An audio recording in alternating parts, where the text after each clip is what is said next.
مولوی صاحب کو مذاقی تھا تو رات کافی بیت چکی، اب 12:30 بج رہے ہیں، اور مولوی صاحب کو بیان مل گیا۔ یہ میرے عزیز ہے، یہاں بیٹھے ہوئے مولانا نصیب صاحب، تو ہمارے ایک دوست ہے، عزیز ہے ہمارے، وہ بھی جو سینے میں بات ہوتی ہے اس کو باہر نکال دیتا ہے، چھپاتا نہیں ہے اس کو۔ تو مولوی صاحب کو جب 1:30 بجے اور 2 بجے خطیبوں نے اپنی تقریریں کی، آخر میں مولوی صاحب کو بیان دیا کہ آپ کا بیان ہے، تو اب لوگ اس طریقے پر جھوم رہے ہیں اور سوئے ہوئے۔ تو ایک آدمی نے اس قسم کا بم چھوڑا کہ خدا کی پناہ،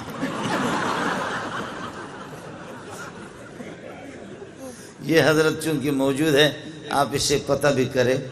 تو ایک آدمی نے وہ زبردست قسم کا بارود جب اس نے چھوڑا، بارود چھوڑنے پہ مولوی صاحب نے شروع کیا تھا نحمدہ و نصلی علی رسولہ الکریم، سامنے سے جواب آ گیا ڈر۔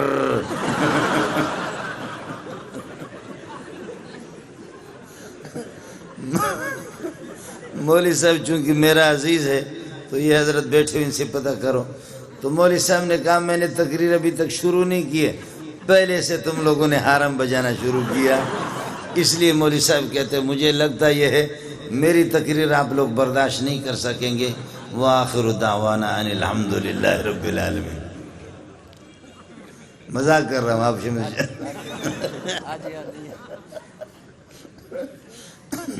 مولوی صاحب نے کہا خدا کی پناہ بھائی مجھ سے تقریر نہ کرواؤ ورنہ حالات پاکستان کے خراب ہو جائیں گے، اور اس طریقے پر جو ہے نا پولیس والے غریب کس کو پکڑیں گے جب اس قسم کا سلسلہ شروع ہو جائے گا۔ اب رات کو ہم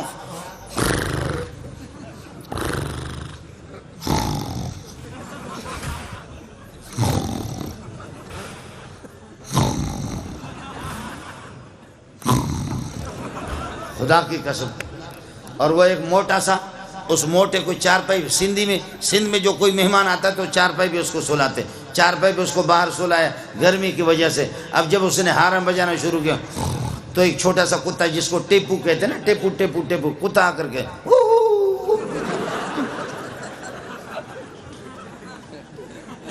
اور پھر جب قاری صاحب پھر وہ حرم بجانا شروع کرتا کتا پھر بھاگ جاتا ہے، کتا پھر کچھ فاصلے پر جا کر کے پھر تھوڑی دیر کے بعد واپس آ کر، میں رحیم یار خان میں تھکا ہوا تھا، کئی دن جلسے کرتے کرتے کرتے کرتے تھک گیا۔ ایک موٹا سا قاری صاحب، اس کو بھی میرے کمرے میں سلائے، ایئر کنڈیشن۔ محتمم صاحب نے کہا کہ میں نے کہا یار کئی دن سے تھکا ہوں، سفر میں میں نے آرام نہیں کیا، رات کو 2 بجے 3 بجے کے ٹائم پر آرام کرو۔ قاری صاحب نے وہ قرات شروع کی، خدا کی پناہ وہ اس نے قرات شروع کی، 7 اشرہ سے ہٹ کر کے 21 اشرہ چل رہا تھا، وہ 7 اشرہ بھی نہیں تھا، 21 اشرہ تھا۔ میں وہاں سے اٹھا، جا کر کے محتمم کے دروازے کو میں نے کھٹکھٹایا، محتمم غریب باہر نکلا، قمیص اس کی نہیں تھی، بنین پہنے ہوئے تھے، کہنے لگے کیا قیامت آ گئی؟ میں نے کہا یہ قیامت تو میں نہیں جانتا، یہ قیامت سے کم نہیں ہے، تم جاؤ کمرے کے اندر اس کو دیکھو۔ محتمم بڑا ہوشیار تھا، اس نے اپنے موبائل چالو کر کے لے جا کر کے اس کے قریب رکھا، میرے لیے وہاں سے اس غریب نے کوئی چارپائی مارپائی کہیں سے نکالا، ایئر کنڈیشن والا کمرہ مجھے نصیب نہیں ہوا، اس نے باہر کوئی چارپائی نکالی، وہاں پر کوئی مچھردانی لگائے اور کوئی پنکھا لگایا، ادھر پھر یہ کہ میں سو گیا۔ اس نے ٹیپ کر دیا، اور ٹیپ کر کے صبح کو قاری صاحب کو میں نے کہا قاری صاحب نے بھی، اس نے بھی 2 شادیاں کی ہوئی تھی، میں نے کہا قاری صاحب خدا کی قسم تمہاری بیویاں اگر نماز بھی نہ پڑھے تب بھی جنت میں جائیں گی۔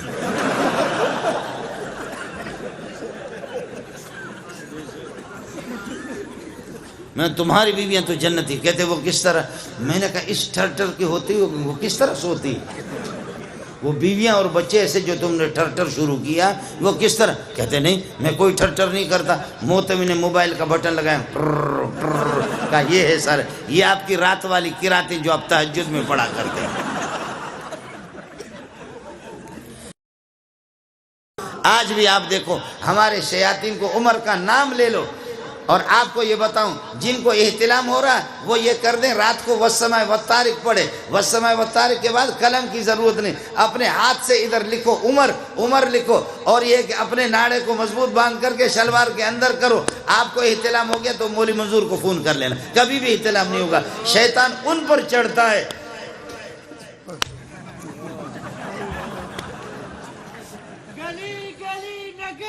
اے تو سی چھڑو ہو گیا، کر کے دیکھ لینا۔ میں برطانیہ میں نہیں رہ رہا ہوں، فرانس میں نہیں رہا ہوں، اسی ملک کے اندر رہ رہا ہوں، اسی ملک میں رہ رہا ہوں۔ ایک ظالم نے، اس خبیث نے شینو یا اینو ہاں، سمجھ میں گئے نہیں؟ شینو یا اینو ہاں، اس نے 2 گدھے رکھے اور خود ہی گدھا لیکن 2 گدھے رکھے۔ اس ظالم نے، اس خبیث نے ایک گدھے پر لکھا ابو بکر اور دوسرے گدھے پر اس نے لکھا عمر۔ اڑے چھوڑ، دوسرے پر اس نے لکھا عمر۔ اچانک ایک دن یہ کہ ان کو کھول رہا تھا تو وہ ایک گدھے نے کس کر کے اس کے منہ پہ لات مارا اور اس میں وہ مر گیا، مردار ہو گیا، لیکن ہمارے اخبار والے ہوتے تو لکھتے کہ شہید ہو گئے، اس لیے کہ یہ بھی تو گدھا ہے، یہ کہتے شہید ہو گیا۔ تو اس کو گدھے نے منہ پہ جب مارا، امام ابو حنیفہ کو بتایا گیا، امام ابو حنیفہ رحمۃ اللہ علیہ کو بتایا گیا آپ کا ہمسایہ شینو یا اینو ہا، کس کو سمجھ میں آ گیا؟ شینو یا اینو ہا، جس نے 2 گدھے پال کر کے رکھا اور اس طرح صحابہ کی گستاخی کر کے ان پر ایک پر لکھا تھا عمر اور ایک پر ابو بکر لکھا۔ ایک گدھے نے رات کو اس کے منہ پہ ایسے اخلاص سے لات مارا ہے کہ وہ وہیں پر مردار ہو گیا، فوراً جہنم میں پہنچ گیا۔